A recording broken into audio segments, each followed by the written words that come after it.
Alors Christophe, pour commencer, j'aimerais que tu puisses me présenter BNI en 1 minute. Ceux qui connaissent BNI sauront pourquoi, mais allez, une petite présentation, une petite infomerciale 60 secondes. de 60 secondes. D'accord. Bah écoute, merci Franck de me donner cette opportunité. BNI, qu'est-ce que c'est? C'est une entreprise. C'est une entreprise qui vend une méthode, qui vend des formations, qui vend un cadre, des outils, un accompagnement. Tout ça dans quel objectif? Bah, dans l'objectif de permettre à ses membres de développer leur chiffre d'affaires. Voilà, c'est ça qui est important. Comment le faire? Bah, tout simplement en travaillant en équipe. Et c'est ça en fait qui change tout. La plupart d'entre nous évoluent dans un monde de concurrence tout au long de la semaine. L'idée, c'est que 2 heures par semaine, on évolue dans un monde de coopération et qu'on s'appuie en fait sur nos commandes, sur des personnes en qui on a confiance pour aller chercher de nouveaux prospects, de nouveaux clients. Ok. Là, on va parler de ce qui se passait avant l'épisode du Covid. Qu'est-ce qui caractérisait donc ces réunions, ces groupes de recommandations d'affaires que sont les groupes BNI? Ouais, concrètement, l'avant Covid, nos réunions, en fait, c'est des réunions de 7 heures à 9 heures. Donc, il faut visualiser un lieu de réunion, parfois dans un restaurant, parfois dans un hôtel, parfois dans un lieu privé, avec donc un accueil qui se fait, donc un petit déjeuner qui est prévu pour l'avant et l'après réunion qui est plus formelle, avec un accueil de visiteurs, donc des gens qui sont en charge parmi nos équipes de l'accueil de ces visiteurs, avec derrière ça donc une partie plus formelle, 20 points de l'ordre du jour. Et là où c'est assez sympa, je trouve, à imaginer, c'est que c'est les mêmes 20 points d'ordre du jour partout dans le monde. Et ces 20 points, en fait, qui s'appuient sur 35 ans de retour d'expérience et qui permettent de maximiser les résultats pour chacun de nos membres et aussi pour les visiteurs pour qu'ils puissent à la fois savoir qui est dans la pièce et voir s'ils peuvent trouver des partenaires, que ce soit des fournisseurs ou que ce soit des clients. Combien de personnes en général dans ces réunions? C'est des réunions où il y a 5, 10 personnes, beaucoup plus? La taille moyenne de nos groupes est proche de 30 membres, sachant que on a des groupes qui sont un petit peu en dessous de ça. On a aussi des très grands groupes, hein, jusqu'à 82 membres par exemple.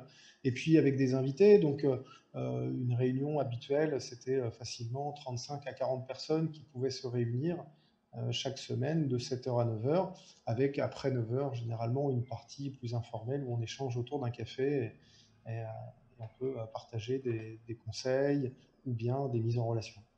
Donc on se retrouve chaque semaine, ok, pour échanger, pour s'entraider à faire du business, très bien. Il y a une part significative de convivialité. La convivialité, c'est quelque chose qui revient souvent dans les groupes BNI. Oui, tout à fait.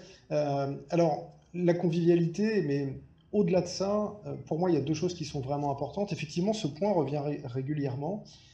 Il est primordial tout simplement pourquoi? Parce que rien ne se fait sans confiance en réalité. Et la confiance, elle s'acquiert, elle se gagne dans le temps et elle passe par l'humain. Et donc il faut à la fois de la rigueur, de l'exigence pour avoir des résultats et en même temps il faut aussi de la confiance, du lien humain. Alors certains appellent ça de la convivialité. Moi je vais même un peu plus loin et ce que je voudrais pour l'avenir c'est qu'on aille au-delà de ça et qu'on aille vers du fun, que les gens viennent prendre du plaisir, qui passent vraiment un moment très sympa, avec en même temps, comme dans nos entreprises, euh, on a la possibilité à la fois que ce soit rigoureux et en même temps que ce soit fun ou que ce soit convivial. C'est vraiment ce que je voulais que tu exprimes parce que du coup, on peut peut-être imaginer qu'avec ce qui s'est passé, on va parler de l'épisode maintenant du confinement et de passer à BNI en format online, on pourrait avoir l'impression aussi que cette convivialité peut être un peu plus compliquée à mettre en œuvre dans un format en visioconférence. Mais on va y venir. Du coup, là, on va se projeter dans cette période-là des quelques dernières semaines. Quand on est responsable comme toi d'une structure qui a pour vocation d'organiser du coup des petits déjeuners d'affaires chaque semaine dans je ne sais plus combien de villes de France, BNI 820 groupes, 22 000 membres. Donc voilà, c'est pas une petite organisation, ça commence à avoir une taille significative. Euh, Quand on découvre qu'en fin de compte, tout ça va devoir s'arrêter. Dans quel état d'esprit on est? Il va falloir trouver autre chose parce que notre business qui est de réunir des gens chaque semaine, chaque matin, là, on va plus pouvoir le faire pendant quelques temps. Oui, alors c'est vrai, tu l'as bien résumé. Notre métier, c'est effectivement de mettre des gens ensemble dans des lieux confinés. Donc forcément, quand la décision du confinement arrive, on se pose pas mal de questions. Alors pour être tout à fait transparent, à ce moment-là, je n'étais pas en charge, j'étais pas en charge de BNI France et Luxembourg et de la Belgique francophone. J'étais en charge des zones non franchisées, c'est-à-dire à peu près 40% du territoire français. Donc voilà, pour autant, à ce moment-là, on se dit effectivement. Alors, à aucun moment on s'est dit que ça allait s'arrêter. Ça, c'est vraiment quelque chose que j'ai ressenti très fort, que ce soit dans l'équipe France, que ce soit dans les directeurs de région et que ce soit même dans nos relations avec toute l'équipe support. Tout le monde s'est tout de suite projeté sur plutôt comment et non pas ça va s'arrêter. Comment est-ce qu'on va faire? Voilà, parce qu'on a vraiment une mission à accomplir et l'idée c'était de se dire ok, comment est-ce qu'on va pouvoir accomplir cette mission? Juste un bref rappel, BNI est né il y a 35 ans, tout simplement parce qu'un monsieur qui s'appelle Ivan Meissner avait une entreprise qui était sur le point de péricliter. Et en fait, c'est de là qu'est venue la notion de travail en équipe. Et je pense qu'aujourd'hui, il y a énormément de membres qui se retrouvent aujourd'hui dans cette situation. On n'en était presque plus à se demander si on était là pour développer le chiffre d'affaires, mais pour maintenir des entreprises. Et donc, bah voilà, c'est aujourd'hui plus que jamais, fallait qu'on arrive à trouver le moyen de faire en sorte que ceux qui pouvaient maintenir leur business puissent le faire et que les autres puissent utiliser tout ce temps mis à disposition pour le développer, l'adapter et faire en sorte de rebondir plus vite et plus fort que leurs concurrents à la sortie du confinement. Donc voilà vraiment dans quel état d'esprit on était à ce moment-là. Et on s'est senti accompagné, on a la chance d'être dans une entreprise. Alors, BNI France, très clairement, c'est une TPE, hein, 8 salariés. On a la chance de travailler avec une équipe de 45 directeurs de région qui sont prestataires ou franchisés. Ça c'est intéressant. Voilà. Tu expliques un peu la structure et comment est organisé BNI. Alors, pourquoi pas dans le monde et en France? Parce que voilà, c'est pas non plus une grosse boîte du CAC 40 avec une DSI, avec une organisation, je veux dire, rigide et un patron qui donne des directives. Il y a quelque chose d'un peu plus collégial dans la vie de BNI. Comment est organisé BNI du coup? Oui, alors BNI, en fait, c'est une entreprise internationale qui fonctionne en franchise. C'est un système de franchise, donc, et certains pays ne sont pas en franchise et sont gérés directement par le franchiseur. C'est notre cas. Donc la France, la Belgique francophone et le Luxembourg. Donc on est géré directement par le franchiseur qui est BNI, qui est une société américaine. Comment est-ce qu'on travaille en France? Moi, j'ai vraiment la volonté de travailler en équipe. Donc, de la même façon que quand on est membre d'un groupe, je pense qu'à plusieurs, on est toujours plus fort. Alors, effectivement, quand quelqu'un doit assumer la responsabilité, il faut le faire, il faut être là. Mais le reste du temps, l'idée, c'est vraiment de travailler en équipe. Donc, très concrètement, BNI France, c'est quoi? C'est une TPE. Hein. On est 8 salariés à temps plein, 50 directeurs de région qui sont soit franchisés, soit prestataires de services pour BNI France. Chacun, une partie d'entre eux ont des assistantes en région, qu'ils salarient ou qui sont sous format de prestation. D'autres ont des personnes employées pour les formations. Tous ont des directeurs consultants, des directrices consultantes qui sont prestataires pour eux ou pour BNI France en direct. On a la chance d'être accompagné par des ambassadeurs. Donc, sur le terrain, ça représente énormément de monde, mais BNI France en elle-même, au final, effectivement, c'est 8 personnes. Donc, on n'est pas une société du CAC 40. Il y a énormément de personnes qui à la fois comptent sur nous et qui aussi travaillent, ont une partie de leur chiffre d'affaires grâce à l'activité BNI hein, en tant que directeur. Donc, ça fait travailler énormément de monde. Et c'est vrai qu'à certains moments, on a pu être sollicité par certains membres en nous disant vous avez une activité, une part de responsabilité dans la relance de l'économie. Oui, via notre activité. Qu'est-ce qui s'est passé là donc? Parce que ça s'est passé dans les 15 premiers jours après le début du confinement. Enfin, la plupart des groupes, j'ai l'impression que c'était même pendant la première semaine de la décision du confinement. Et comment se passent les réunions maintenant du coup? Ouais. Ben, en fait, là, je pense que c'est vraiment le meilleur exemple de notre modèle, de notre organisation. BNI est à la fois international, ce qui est une force, parce qu'on a su ce qui se passait très en amont en Chine, par exemple, puis en Italie, où on avait des informations en direct. Et en même temps, comme je le disais, en France, c'est une TPE, c'est-à-dire qu'on a su faire preuve de souplesse et s'adapter très, très rapidement à la situation. Donc, on a su ce qui se passait. On a pu bénéficier du retour d'expérience de nos collègues chinois, puis de nos collègues italiens. Donc, on a très rapidement adapter notre modèle, commander des licences Zoom pour pouvoir travailler en visio et faire nos réunions en visio, comme une grande partie de l'économie française et mondiale en réalité. Énormément de choses se sont passées en visio ces derniers mois. Nous avons pu adapter le PowerPoint de réunion, l'ordre du jour également pour s'adapter aux nouvelles contraintes techniques qui étaient les nôtres. Alors aujourd'hui, ça va bien, c'est rentré dans les mœurs, mais il faut se replonger il y a 3 mois. Comment allumer son micro, comment être certain que nos co-membres nous entendent bien, nous voient bien. Voilà, il a fallu adapter l'ordre du jour pour que ce soit le plus fluide possible, même si aujourd'hui, c'est vraiment rentré dans les mœurs. Donc, on s'est senti clairement, on s'est senti accompagné. On a senti voilà, la force de cette équipe qui était basée dans plusieurs pays. Et puis, faut le rappeler, BNI au départ, c'est américain. Les Américains ont un énorme savoir-faire en termes d'organisation et de logistique. Et on en a bénéficié. Donc ça a vraiment été quelque chose de très bénéfique. Il y avait déjà eu des précédents chez BNI en termes de transformation digitale. Il a fallu passer d'une organisation plutôt papier à passer tout sur smartphone pour la gestion des groupes et les statistiques. Bon, il a fallu 2 ans pour que ça se fasse. Oui, tout à fait. Là, ça s'est fait en 2 semaines, sans anticipation, sans préparation. Alors même s'il y avait peut-être quelques échos de ce qui se passait en Italie ou en Chine, comment t'expliques que c'est pu fonctionner?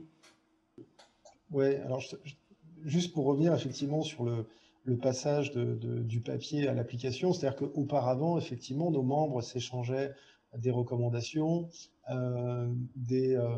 prenaient rendez-vous pour des tête-à-tête, indiquaient le chiffre d'affaires qu'ils avaient pu réaliser grâce à certains membres. Tout ça passait par le papier. Et je me souviens de cette époque, effectivement, où à la fois on avait certains de nos membres qui vraiment voulaient rester au papier, et en même temps, on avait parfois des visiteurs qui venaient, des visiteurs de moins de 30 ans, et qui nous voyaient un peu comme des dinosaures avec nos papiers à s'échanger, et qui ne comprenaient pas qu'on ne soit pas encore passé au digital, tout simplement. Donc il y avait ce croisement de regards qui était vraiment intéressant. Donc on est passé à l'application, ça a pris 2 ans. Pourquoi? Tout simplement parce qu'il n'y avait pas de notion d'urgence, en fait. On y voyait vraiment un gain, plus de souplesse, plus de facilité, y compris pour avoir les coordonnées des commandes, mais il n'y avait pas de notion d'urgence, et l'idée c'était d'accompagner tout le monde et de froisser personne.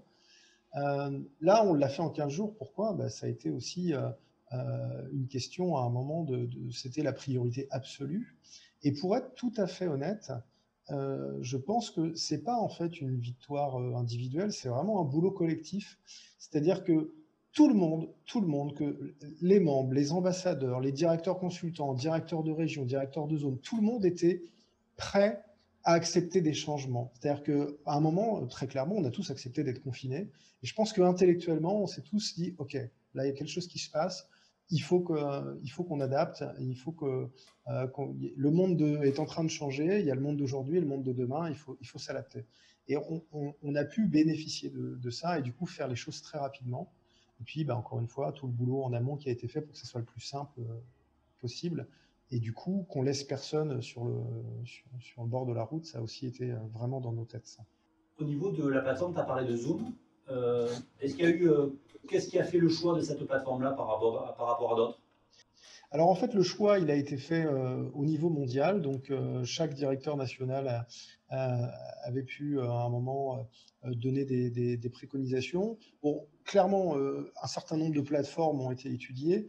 Alors le choix de Zoom est arrivé assez naturellement. C'est une plateforme en fait qui permettait d'avoir énormément de fonctionnalités, et ce qui était très utile pour nous, parce que il faut bien se dire qu'en fait, il fallait qu'on puisse faire des réunions avec entre 15 et 100 personnes connectées. Toutes les plateformes ne le permettent pas, avec beaucoup de facilité. Lorsqu'on a un intervenant qui parle, sa vignette est tout de suite surlignée. Il y a un zoom qui se fait sur sa vignette, d'où le nom de la plateforme. Donc ça, c'était très utile. Il fallait aussi qu'on ait quelque chose de fonctionnel pour les formations, qu'on puisse utiliser pour les tête-à-tête, qu'on puisse utiliser en webinaire. Zoom permet de faire des sondages, permet de chatter. Enfin, les fonctionnalités étaient vraiment très riches, et du coup, ça ne nous limitait pas dans son utilisation. Comme à ce moment-là, on ne savait pas combien de temps ça allait durer, il fallait vraiment un outil réactif. Donc ça a vraiment été ça, et ils avaient d'exceptionnelles références, hein, c'est-à-dire qu'on a beaucoup parlé de la sécurité de la plateforme Zoom depuis, mais ils répondaient complètement aux normes RGPD, donc ça c'était pour nous quand même extrêmement important, et il y a des gouvernements qui utilisent Zoom, des grandes entreprises qui utilisaient et qui utilisent toujours Zoom, voilà. Alors je pense que l'histoire nous aura quand même donné raison parce qu'en fait, le succès de Zoom a été mondial. Il a été incroyable, exponentiel. Donc, c'est que le choix qu'on a fait était un choix partagé par beaucoup. Derrière ça, on a énormément parlé de la sécurité. La vérité, quand on la regarde, c'est quoi? C'est qu'il y a eu des campagnes de désinformation. Bah, leur succès a forcément créé des jalousies.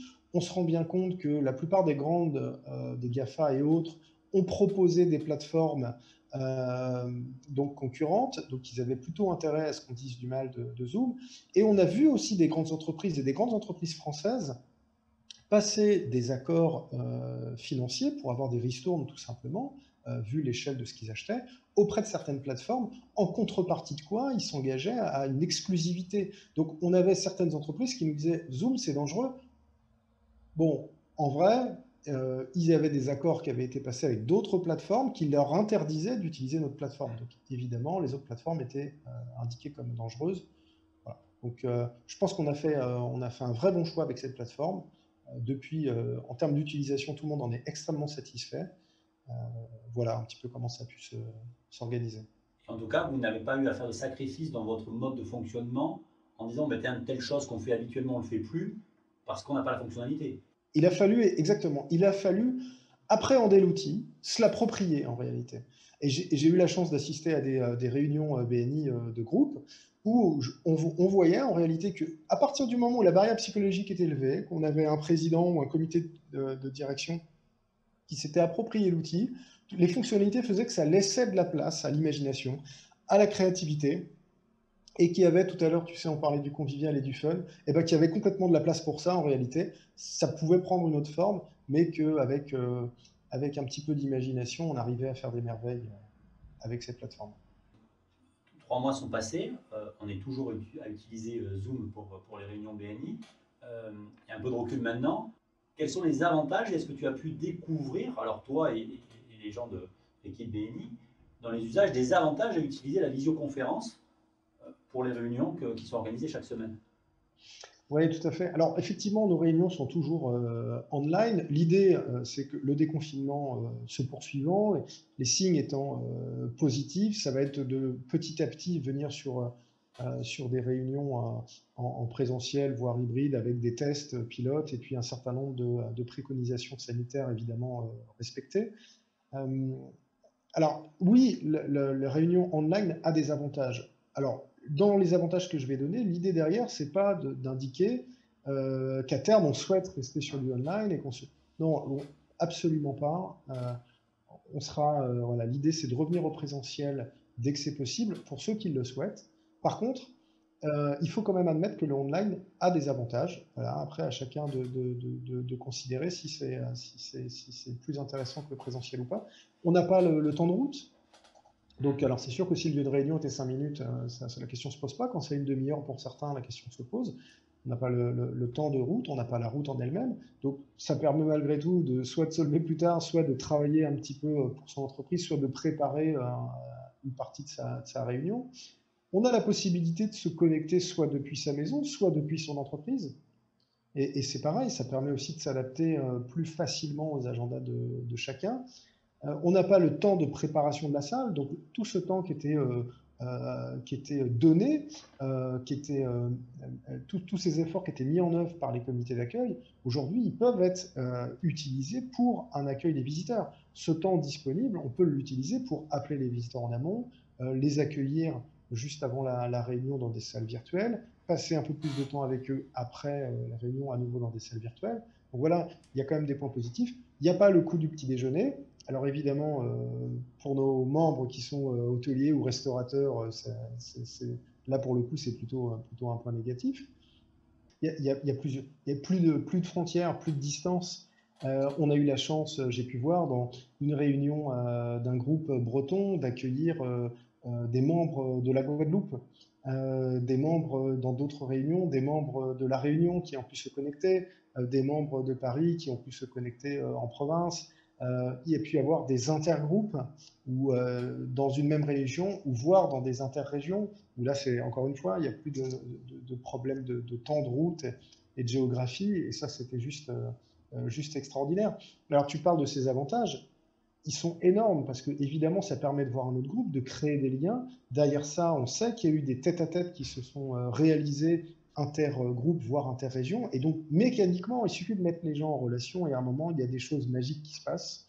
Il y a de la chimie qui rentre en jeu, les gens se font confiance, se testent et se partagent des informations, voire montent ensemble des partenariats. Et ça, c'est juste magique. Pendant le confinement, on a des entreprises qui se sont associées, qui ont monté des partenariats ensemble. Donc ça, c'est quand même extraordinaire. Et il y a un autre truc qui est vraiment très fort, selon moi, c'est que pendant le confinement, on a également organisé des ateliers métiers dans certaines régions et on en a fait beaucoup au niveau national. Ces ateliers métiers, c'était quoi? C'était de dire, ben voilà, c'est pas des sphères professionnelles, c'est de dire, on va prendre les gens qui ont exactement le même métier, on va leur proposer de se réunir. Et en fait, l'idée, c'est quoi? C'est simplement de voir si parmi eux, il y en a qui ont des idées sur comment je m'adapte pendant le confinement pour maintenir mon business ou le développer, comment je m'adapte pour l'après des confinements. Et ça, c'était incroyable parce que auparavant, il s'agissait de concurrents qui parfois avaient du mal à accepter de se réunir dans la même pièce. Et là, en fait, dans une salle virtuelle, on pouvait se retrouver avec 15, 20 concurrents qui ont transformé cette concurrence en coopération et qui ont travaillé ensemble et qui se sont entraînés, conseillés pour s'adapter et pour adapter leur business model. Et ça, c'est quelque chose de très fort. Je suis certain que ça, c'est des choses qui vont rester d'une manière ou d'une autre, mais vraiment, voilà, transformer cette concurrence en coopération, y compris à l'intérieur de nos régions et en interrégion. Tu as dit tout à l'heure que pour les groupes qui le souhaitent, ils vont progressivement pouvoir revenir en présentiel. Est-ce qu'on peut imaginer qu'il y ait des groupes qui se créent qui ne soient plus que online? Est-ce que c'est quelque chose qui est envisageable? Alors, absolument, à la fois, on ne souhaite absolument pas imposer à qui que ce soit de rester online une fois que toutes les conditions sanitaires le permettent, et à la fois, c'est absolument pas interdit. C'est-à-dire que, et on sait pertinemment que ça peut avoir un intérêt pour, soit dans certaines régions, soit pour certains membres, certains prospects, certains visiteurs qui pourraient, eux, y voir un intérêt. Donc, nous allons lancer des tests dans plusieurs régions de France. Donc l'idée, c'est d'avoir des groupes locaux, mais plutôt que d'être en présentiel, l'idée, ce serait effectivement d'être online avec peut-être, c'est un modèle à construire ensemble, avec ces directeurs de région, avec peut-être une fois tous les 2 mois, une fois par trimestre, une réunion en présentiel ou peut-être l'occasion de se retrouver autour d'un déjeuner ou d'un café. Et oui, ça fait partie des choses qu'on va pouvoir garder. Un des autres aspects positifs, ça a été les formations. On a pu faire énormément de formations et d'ateliers en visio. Une partie des formations devront revenir en présentiel, mais je pense qu'une partie des formations pourront aussi, pour ceux qui le souhaitent, rester en visio. Encore une fois, quand on peut caler ça dans l'agenda de sa journée en travaillant du bureau, ça offre aussi un certain nombre d'avantages. Donc toujours sur la base du volontariat, l'idée c'est de rien imposer à personne, mais ça fait partie des choses effectivement qui pourront rester. Pas mal d'observateurs ont dit que dans cette période-là, dans le domaine de l'adoption des usages numériques, on avait gagné au moins 3 à 5 ans, globalement, que ce soit au niveau privé comme professionnel. Euh, Ça a été a priori le cas dans l'organisation BNI également, puisque sur certains sujets, vous êtes allé très très loin, très vite. Est-ce que tu imagines du coup d'autres grands sujets qui vont pouvoir arriver comme ça chez BNI, qui sont liés à la transformation digitale? Là, je sors vraiment de la vision, mais d'autres sujets qui sont un peu sur la table, ou en tout cas qui sont en cogitation en ce moment chez vous, et qui ont une importance en ce moment chez BNI? Oui, tout à fait. Alors, cette avancée là, de 3 ans en quelques semaines ou quelques mois, bah, je t'avoue que moi, j'en suis le premier exemple. Je fais partie des digitaux tardifs et en fait, il a fallu que je me mette vraiment bah, voilà, l'outil Zoom, aux visio, aux caméras, micro, etc. Et ça a vraiment été un moment où il n'y a pas le choix. Et quand il n'y a pas le choix, eh ben, on y va, on s'y met. Et ce qui est génial, c'est qu'on a essayé de faire en sorte que ce soit le plus accessible pour tout le monde et laisser personne, encore une fois, sur le bord du chemin. Mais oui, je pense que collectivement, on a vraiment énormément appris. Je sais qu'il y a des groupes des directeurs consultants qui ont mis en place des groupes Slack ou des groupes WhatsApp, voilà, d'autres modes de communication. Je pense que ça, c'est des choses en tant que membre qui peuvent être utiles dans nos entreprises. Je pense que collectivement, on a énormément progressé. Alors, concrètement, pour le BNI de demain, alors, on gère par priorité, hein, tu l'auras compris, mais pour le BNI de demain, c'est quoi l'enjeu? Alors de demain, je parle en mois, hein, pas en année, en mois vraiment. L'enjeu, ça va être la postulation en ligne et le renouvellement en ligne, accompagné du paiement en ligne. Voilà, on va continuer, il faut qu'on continue absolument de sortir du papier. Voilà, c'est devenu criant pendant ce confinement, avec un ralentissement, voire un blocage de certains bureaux de poste. Euh, où on a bien vu qu'à un moment, là encore, on avait marge de progression. Donc ça va vraiment être notre chantier pour la fin de cette année. Ok, très bien. Merci en tout cas Christophe pour ce moment d'échange, Ben, merci de beaucoup à ce toi. retour d'expérience sur la visioconférence et comment vous avez géré cette crise chez BNI. Ben, merci à toi et merci beaucoup pour ton temps et ce que tu fais pour ton groupe. Merci Franck. Bien. Bon, allez.